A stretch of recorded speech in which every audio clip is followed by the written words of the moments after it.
നമസ്തേ, ഞാൻ doctor Susan Joseph, consultant gynaecologist. ഗർഭാശയ വീക്കം അല്ലെങ്കിൽ പെൽവിക് ഇൻഫ്ലമേറ്ററി ഡിസീസ് സ്ത്രീകൾക്ക് വളരെ ബുദ്ധിമുട്ടുണ്ടാക്കുന്ന ഒരു പ്രശ്നമാണ്. എന്താണ് ഈ PID? യൂട്രസിൻ്റെ നെക്കായ സർവിക്സ് അല്ലെങ്കിൽ ഗർഭാശയ മുഖം, യൂട്രസിൻ്റെ ലൈനിങ് അല്ലെങ്കിൽ അതിന് ചുറ്റുമുള്ള ട്യൂബ്, ഓവറി, ഇവയിലേതെങ്കിലുമൊക്കെ ഓർഗനിൽ ഇൻഫെക്ഷൻസ് അല്ലെങ്കിൽ നീർക്കെട്ടൊക്കെ ഉണ്ടാകുന്നതാണ് PID. എന്തുകൊണ്ടിങ്ങനെ ഉണ്ടാകുന്നു? സാധാരണഗതിയിൽ ഇതൊരു ലൈംഗികമായി പകരുന്ന അസുഖങ്ങളാണ് ഇതിന് പ്രധാന കാരണമെങ്കിലും ചിലപ്പോൾ അതല്ലാതെയും ഇത് ഉണ്ടാകാം. സാധാരണഗതിയിൽ ക്ലമീഡിയ, ഗൊണേറിയ, മൈക്കോപ്ലാസ്മ, ഈ 3 ബാക്ടീരിയകളാണ് യൂഷ്വലി ഈ PID ഉണ്ടാക്കുക. ചിലപ്പോൾ ചില ഇൻസ്ട്രുമെൻറ്റ്സ് യൂട്രസിനകത്ത് കിടക്കുന്ന പ്രക്രിയകൾ, ഉദാഹരണത്തിന് കോപ്പർട്ടി ഇടുന്ന പോലെയുള്ള സിമ്പിളായിട്ടുള്ള പ്രൊസീജിയർ, അല്ലെങ്കിൽ ഒരു പ്രഗ്നൻസിയുള്ള ഒരു അബോർഷനൊക്കെ കഴിഞ്ഞിട്ട് ചിലപ്പോൾ ക്ലീൻ ചെയ്യുന്ന DNC പോലത്തെ പ്രൊസീജിയർ, അങ്ങനത്തെ ഒക്കെ പ്രൊസീജിയർ വഴിയും അതിന് ശേഷവും ചിലപ്പോൾ ഈ PID ഉണ്ടാകാറുണ്ട്. അപ്പോൾ എങ്ങനെയാണ് ഇത് ഡയഗ്നോസ് ചെയ്യുക? യൂഷ്വലി ഇതിൻ്റെ സിംറ്റംസ് എന്ന് പറയുമ്പോൾ അടിവയർ വേദന, ചിലപ്പോൾ ചിലർക്കൊരു ഡിസ്ചാർജ്, യെലോയിഷ് കളറുള്ള ഡിസ്ചാർജ്, ചിലപ്പോൾ സ്മെല്ലോട് കൂടിയത്, അതുപോലെ ചിലപ്പോൾ പനി, അതുപോലെ ഇടയ്ക്കിടയ്ക്കുള്ള ബ്ലീഡിങ്, കോണ്ടാക്ട് ചെയ്യുമ്പോഴുള്ള വേദന, ചിലർക്ക് സിവിയറായിട്ടുള്ള കണ്ടീഷനിൽ നല്ല വേദന, പനി, അല്ലെങ്കിൽ വളരെ സിക്കായിട്ടുള്ള അവസ്ഥ, ഇങ്ങനെയുമൊക്കെ ആയിട്ടും പ്രസൻറ്റ് ചെയ്യാം. അപ്പോൾ ഈ പ്രശ്നങ്ങളുമായിട്ട് നിങ്ങളുടെ ഡോക്ടറെ സമീപിക്കുമ്പോൾ ഡോക്ടറെ നിങ്ങളെ ഉള്ളിൽ പരിശോധിച്ച് നോക്കും. അന്നേരം നല്ല 2 സൈഡിലും നല്ല വേദന ഉണ്ടാവാം, യൂട്രസിൻ്റെ നെക്കിൽ നല്ല പെയിൻ ഉണ്ടാവാം. അതുപോലെ സ്വാബ് എടുത്ത് നോക്കും, എന്തെങ്കിലും ഇൻഫെക്ഷൻസ് ഉണ്ടോ എന്നറിയാനുള്ള, പ്രത്യേകിച്ച് ക്ലമീഡിയ, ഗൊണേറിയ ഒക്കെ യൂട്രസിൻ്റെ നെക്കിൽ നിന്നുള്ള, സർവിക്സിൽ നിന്നുള്ള സ്വാബ് വഴിയാണ് ഡയഗ്നോസ് ചെയ്യുക.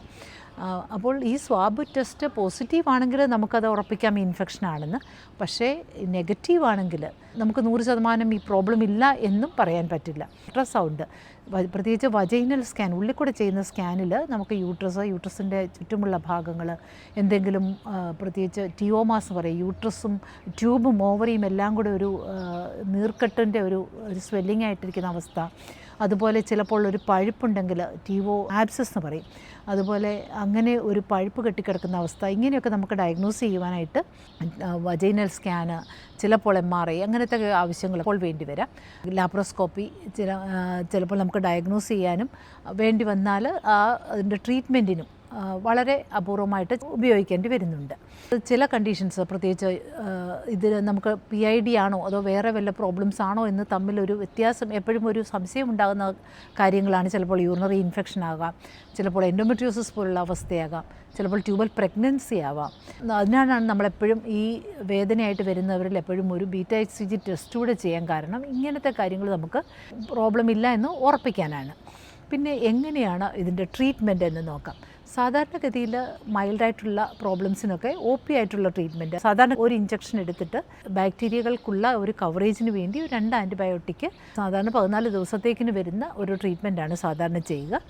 ഈ ട്രീറ്റ്മെൻറ്റ് പ്രോപ്പറായിട്ട് എടുക്കണം, ഇടയ്ക്ക് നിർത്തരുത്. പ്രോപ്പറായിട്ട് എടുത്താൽ ഔട്ട്കം നന്നാവാനും ഈ കോംപ്ലിക്കേഷൻസ് ഒന്നും ഉണ്ടാവാതിരിക്കാനും നല്ലതാണ്.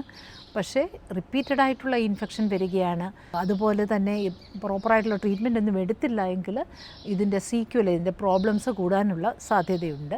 സാധാരണ എന്താണ് ഇതിൻ്റെ കോംപ്ലിക്കേഷൻസ്? പ്രത്യേകിച്ച് ഈ അണ്ടവാഹിനി കുഴലിൽ, ഫലോപ്പിയൻ ട്യൂബിൽ സ്കാറിങ് ഉണ്ടാകാനും, തൽഫലമായിട്ട് ബ്ലോക്കേജ് ഉണ്ടാവുക, അല്ലെങ്കിൽ ട്യൂബൽ പ്രഗ്നൻസി പോലുള്ള അവസ്ഥ, വന്ധ്യത തുടങ്ങിയ പ്രോബ്ലംസൊക്കെ ഇതിനുണ്ടാവാം. ചിലർക്ക് പ്രോപ്പറായിട്ടുള്ള ട്രീറ്റ്മെൻറ്റ് എടുത്തില്ലെങ്കിൽ ക്രോണിക് PID എന്ന് പറയും, ക്രോണിക് പെൽവിക് പെയിൻ, അതായത് എപ്പോഴും ഒരു അടിവയറിന് കണ്ടിന്യൂസ് ആയിട്ടുള്ള വേദന, അങ്ങനത്തെ പ്രോബ്ലംസും ഒക്കെ ഇതിൻ്റെ പ്രോബ്ലമായിട്ട് ഉണ്ടാവാം. പിന്നെ ചിലർക്ക് കിടത്തി ചികിത്സ വേണ്ടി വരാം, അതായത് IV ആൻറ്റിബയോട്ടിക്സ്, ഞരമ്പിലൂടെ കൊടുക്കുന്ന ആൻറ്റിബയോട്ടിക് ട്രീറ്റ്മെൻറ്റ് ചിലപ്പോൾ വേണ്ടി വരാം.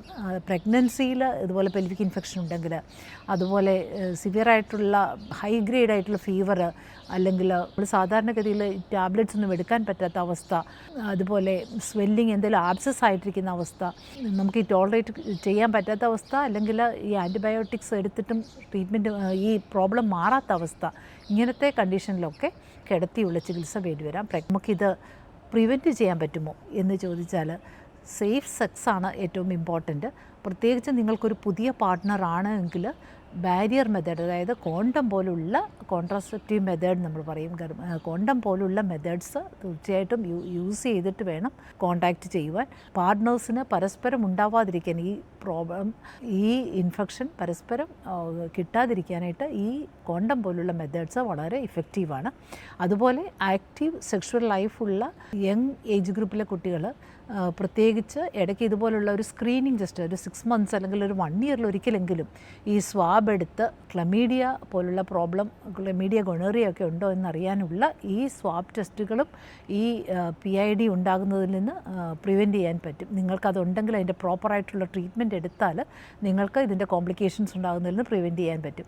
അതുപോലെ കോൺടാക്ട് ട്രേസിംഗ് ഇമ്പോർട്ടൻ്റ് ആണ്. അതുപോലെ PID ആയിട്ട് ഒരാൾ വന്നു കഴിഞ്ഞാൽ നമ്മൾ അവരുടെ സെക്ഷുവൽ ഹിസ്റ്ററി ചോദിച്ചിട്ട് അവരുടെ പാർട്ട്ണറെയും നമ്മൾ ട്രീറ്റ് ചെയ്യും. പ്രത്യേകിച്ച് നമ്മൾ ഈ ആൻറ്റിബയോട്ടിക് കഴിക്കുന്ന ആ സമയത്ത് ആ 14 ദിവസത്തോളം അവരോട് സെക്ഷുവൽ റിലേഷനിൽ ഏർപ്പെടരുതെന്നും പറയാറുണ്ട്. ഈ കോൺടാക്ട് ട്രേസിങ് അല്ലെങ്കിൽ ഈ പാർട്ട്ണറെ ട്രീറ്റ് ചെയ്യേണ്ടത് വളരെ അത്യാവശ്യമാണ്. അല്ലെങ്കിൽ അവർക്ക് പിന്നെയും റിപ്പീറ്റഡ് ആയിട്ടുള്ള ഇൻഫെക്ഷൻസ് കിട്ടിക്കൊണ്ടിരിക്കുകയും നൽമലമായ കോംപ്ലിക്കേഷൻസ് ഉണ്ടാവാനും സാധ്യതയുണ്ട്. അപ്പോൾ യൂട്രസിനകത്തുള്ള പ്രൊസീജിയേഴ്സ് എന്തെങ്കിലും നമ്മൾ ചെയ്യുന്നവരിൽ ഈ സ്ക്രീനിങ് ഒന്നും ചെയ്യാത്തവരാണെങ്കിൽ പ്രോപ്പറായിട്ടുള്ള ഒരു ആൻറ്റിബയോട്ടിക് കവറേജിൽ ഈ പ്രൊസീജിയേഴ്സ് ചെയ്താൽ അവർക്ക് ഈ കോംപ്ലിക്കേഷൻസ് ഉണ്ടാവാതെ തടയാൻ പറ്റും. അപ്പോൾ ഇതൊക്കെയാണ് നിങ്ങൾ ഈ PID എന്ന ഈ പ്രോബ്ലത്തെക്കുറിച്ച് നിങ്ങൾ അറിഞ്ഞിരിക്കേണ്ട അവസ്ഥ. നിങ്ങൾക്ക് ഇതിൻ്റെ കോംപ്ലിക്കേഷൻസ് ഉണ്ടാവാതെ തടയാനും ഈ അറിവ് നിങ്ങൾക്ക് യൂസ്ഫുൾ ആകുമെന്ന് വിചാരിക്കുന്നു. നന്ദി, നമസ്കാരം.